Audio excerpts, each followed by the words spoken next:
нас есть для вас подарок. Надежда сделала для вас видеоурок по созданию розочки без инструментов. Немножко не скажите.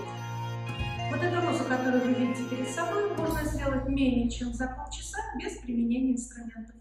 Начнем. Для цветка нам потребуется ткань. Тканью мы пользуемся любой. В данном случае вы видите шторную вуаль. Она нам очень подходит из-за своей цены. Она очень недорогая и имеет ширину или высоту 3 метра.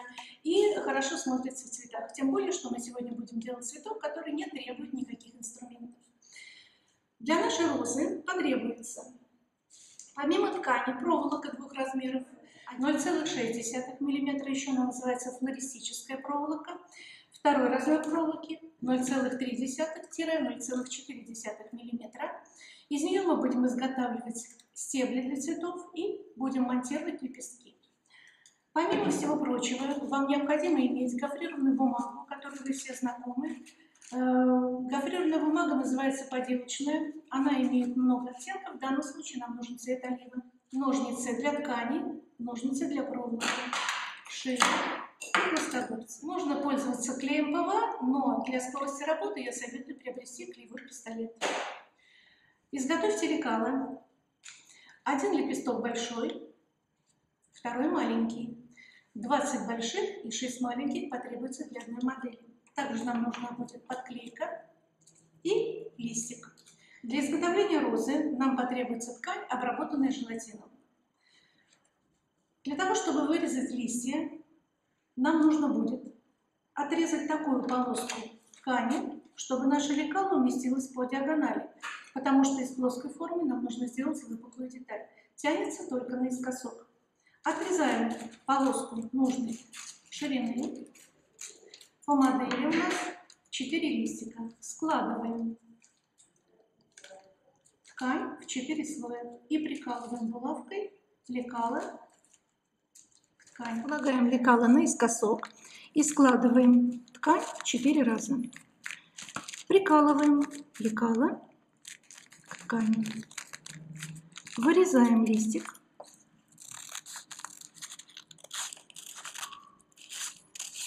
После того, как мы вырежем листья, каждому листику нужно будет подклеить проволоку, обвитую бумагой.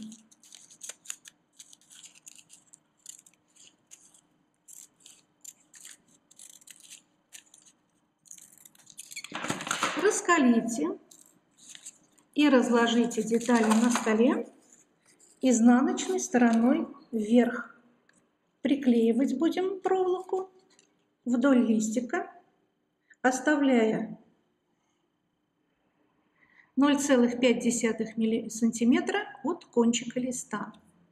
Располагаем вдоль листа и прижимаем проволоку к листику. Мы это делаем в первую очередь для того, чтобы листья у нас были абсолютно сухие, потому что потом мы их будем обрабатывать при помощи кусочка ткани, и проволока должна крепко держаться на листике. Вот листики наши почти что готовы. Остается их отгофрировать, но для этого мы подождем. Пока мы будем заниматься розой, листики наши подсохнут. Возьмите проволоку толщиной 0,6 мм и отрежьте 1/3 от куска. Не разворачивая рулона, отрезаем 1 см бумаги. И этой полоской обовьем нашу проволоку.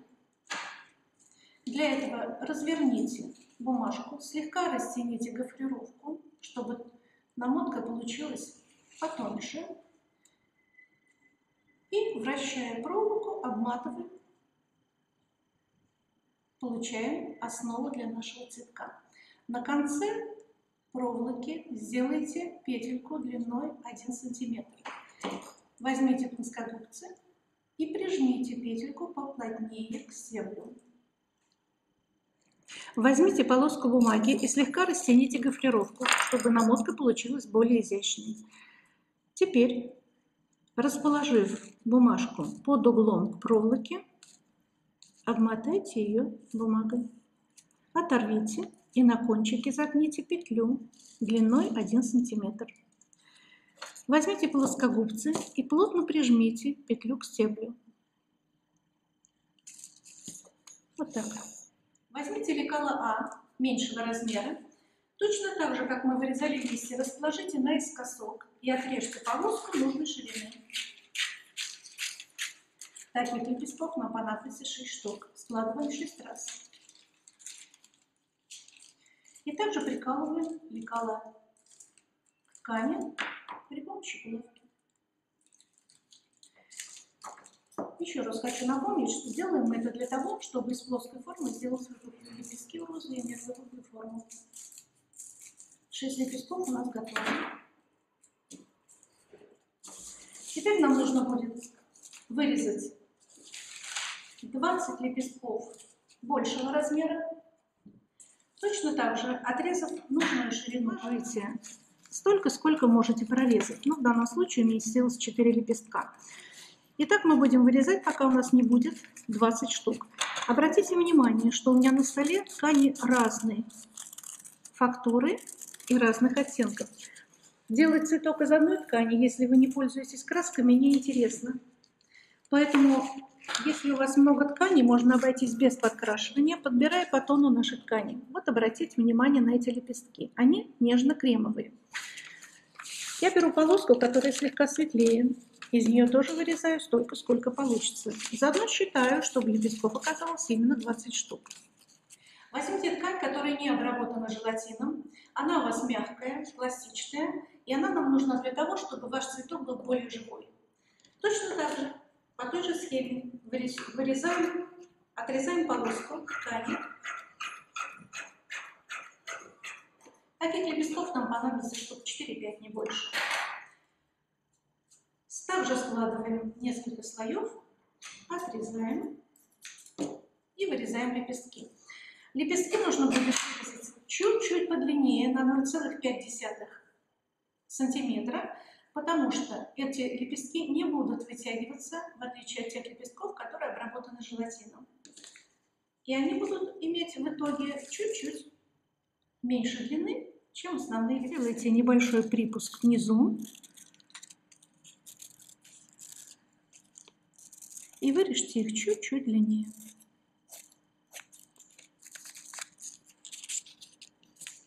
Для того, чтобы из плоской формы получить выпуклую, нужно отгофрировать лепесток. Мы с вами уже говорили о том, что цветок наш делается без применения инструментов. Инструментами служат наши руки и больше ничего. Расположите лепесток так, чтобы тупой конец оказался внизу пальца, и потяните за острый кончик. В итоге у вас получится вот такая форма лодочки. Выпуклый лепесток. Положите большой палец на лепесток и потяните за острый кончик. У вас получилась форма лодочки. Это получилось из-за того, что мы лепесток положили по косой нитке. Кладем большой палец, тянем за острый кончик и получаем форму лодочки. Так мы обрабатываем все лепестки, кроме тех, которые не обработаны желатином. У них это не получится. Итак, лепесток за лепестком придаем форму лодочки. Какая-то ткань может тянуться у вас лучше, какая-то хуже. Главное, чтобы была маленькая вмятинка. Если вспомнить лепесток розы, края у нее отогнуты вниз. Для этого нам нужно будет взять ножницы и отогнуть краешки. Лепесток в левую руку и ножницами отогните один край, а затем второй. Так поступите со всеми лепестками. Не обязательно стараться делать идеально. Цветок будет смотреться лучше, если он будет отгофрирован по-разному. Возьмите лепесток в левую руку, положите большой палец на углубление, а край лепестка расположите на ножницы. И движением вот таким, проводя по большому пальцу правой руки, загните края. С одной стороны, повернув лепесток, сделайте с другой. С одной стороны повернули, с другой.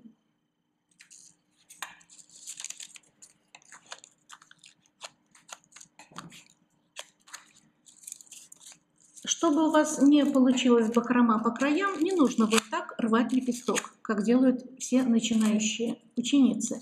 Нужно просто проводить силой по большому пальцу, и лепесток сам согнется. Можно даже не пользоваться левой рукой, и все равно это получится. Смотрите, с одной стороны я просто силой провожу по лепестку, и с другой стороны. Поскольку мы взяли с вами лепестки, не обработанные желатином, форма выпуклая у них не получится, она просто не зафиксируется. Нам у них нужно будет только загнуть краешки. Это мы сделаем с легкостью. Касайтесь ножницами слегка. Она подкручивается очень хорошо. Возьмите лепесток в левую руку и правой отогните края. Касаться нужно слегка. Ткань, не обработанная желатином, очень хорошо подкручивается. Когда все лепестки у вас готовы к работе, отложите 10 самых светлых лепестков в сторону.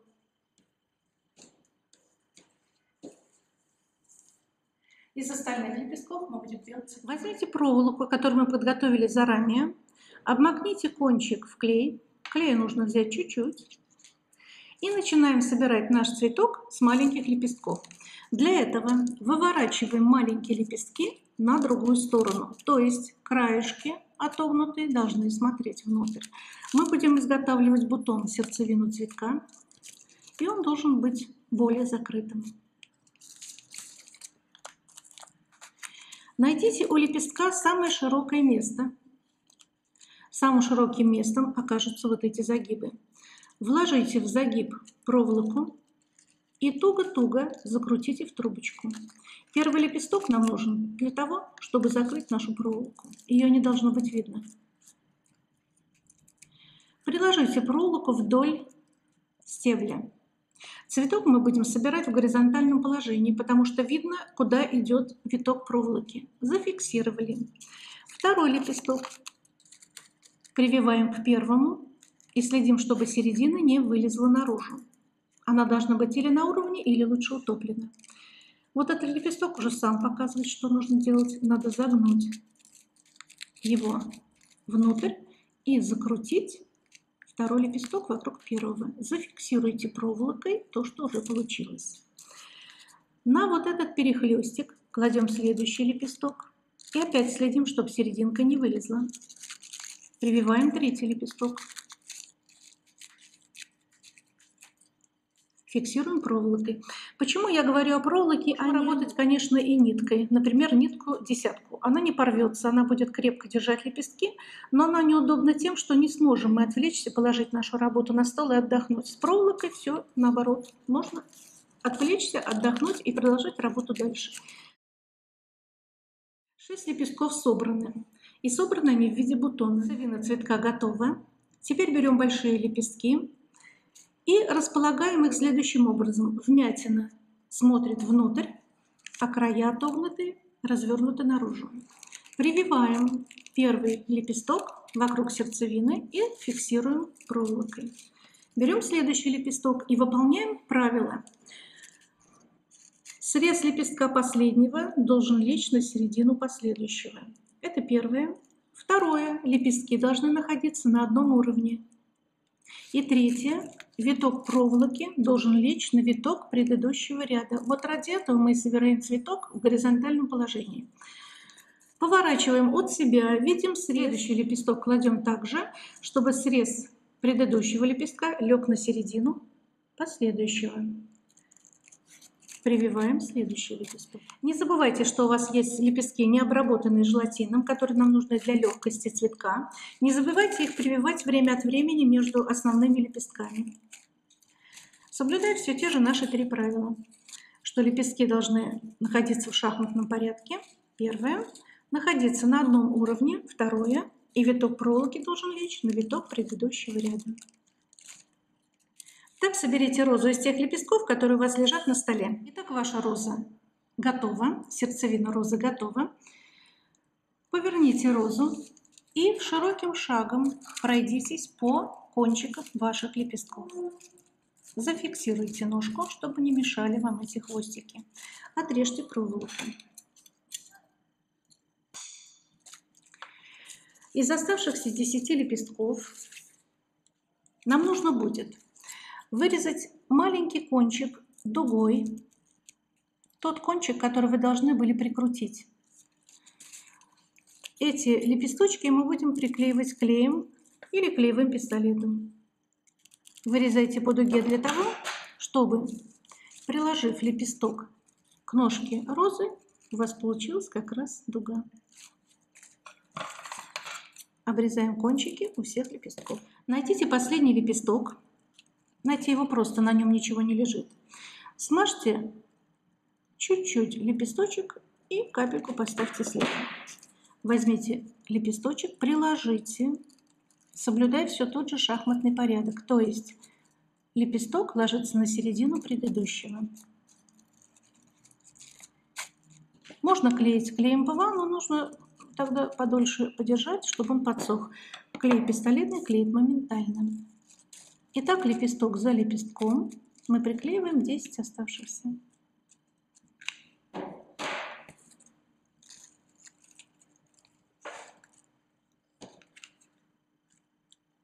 Капельку на предыдущий и капельку на последующий лепесток. Приклеиваем последний лепесток и смотрим, что получилось. Вот наша роза.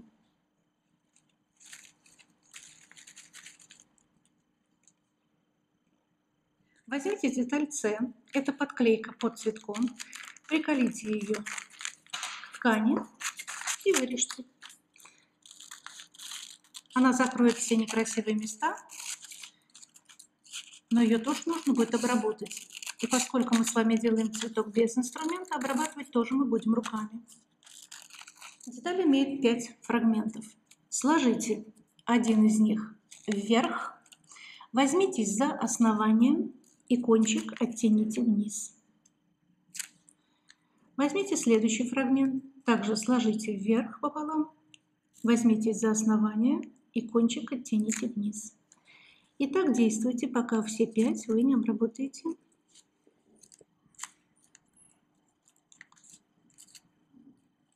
Теперь в середине нашей детали нужно шилом сделать отверстие.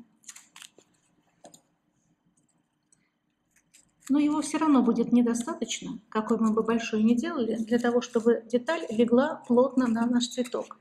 Поэтому возьмите ножницы, вставьте кончик ножниц в дырочку и рассеките по 2-3 мм по вот этим сгибам. В итоге у вас получится разрезанная звездочка. Таким образом ваша дырочка расширится и деталь может свободно лечь на цветок. Возьмите клеевой пистолет или смажьте основание цветка клеем ПВА. Нанижите вашу деталь на проволоку и плотно насадите на цветок. Прижмите ее пальцами. Вот так. Листья достаточно высохли. Мы теперь можем обработать их при помощи куска ткани. Отрежьте квадратик примерно 30 на 30 сантиметров плотной тонкой ткани. Вот та самая шторная вуаль нас вполне устраивает. Расположите квадрат на столе уголком к себе. Возьмите листик, сложите его пополам так, чтобы проволока оказалась внутри, а хвостик торчал вправо.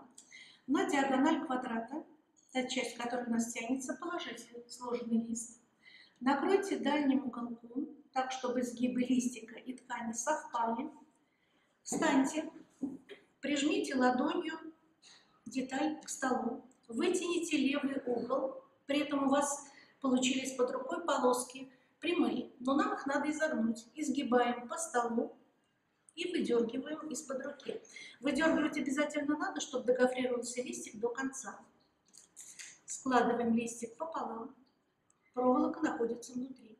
Кладем на диагональ квадрата, уголочком накрываем, сгибы совмещаем, прижимаем сильно к столу. Чем сильнее вы прижмете, тем лучше получится гофрировка. И обрабатывайте все 4 листика. Положите листик пополам, так, чтобы проволока оказалась внутри. Положите на диагональ квадрата. Накройте тканью, совместите сгибы листа и ткани. Сильно прижмите ладонью к столу. Левой рукой возьмитесь за угол и, ведя по столу, заведите как можно дальше. Выдерните листик из-под руки. У вас получился вот такой рисунок. Раскройте листики и загните красиво.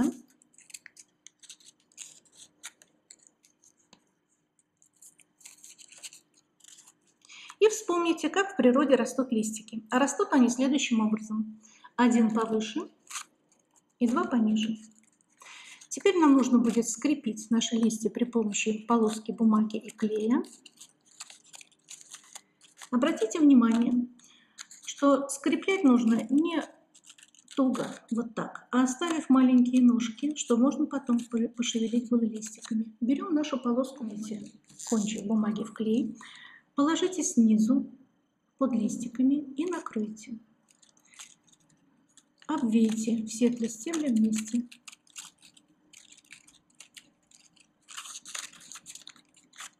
Теперь осталось собрать цветок. Точно так же макаем в клей. Приклеимся в самое основание розы и покрутим 2-3 витка, не наклоняя бумажку.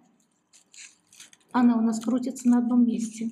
Как только мы увидели, что вся грязь закрыта, наклоняем бумажку, она поползет вниз, проходим утолщение, подкладываем листики вдоль стебля, так, чтобы они наполовину вылезали из-под цветка.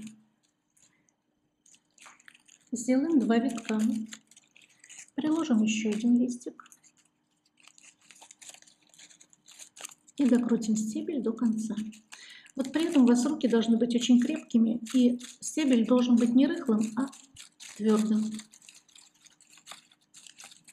Лишнюю проволоку можно отрезать.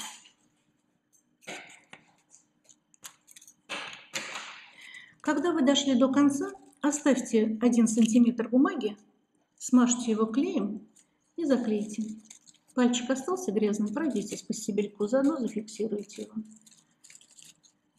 Теперь возьмите плоскогубцы, расплющите вашу ножку как можно выше.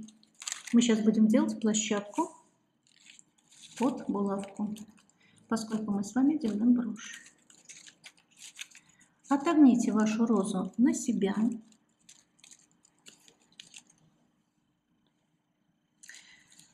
Возьмите булавку. Эта булавка называется булавка для броши. Смажьте клеем ножку, приложите булавку и зафиксируйте ее. Для того, чтобы она держалась крепче, возьмите маленький кусочек бумажки, смажьте клеем и сделайте несколько витков вокруг вашей ножки, не забывая смазывать то снизу, то сверху. Когда это все высохнет, крепление будет очень прочным. Ну вот этого достаточно. Постарайтесь, чтобы ваша роза не была слишком правильной. Она не будет смотреться натуральной. Пусть какой-то листик будет загнут больше, лепесток закручен больше, какой-то меньше. Если что-то не нравится, можете подкрутить при помощи ножниц или горячей спицы, или просто взять руками и подкрутить краешки.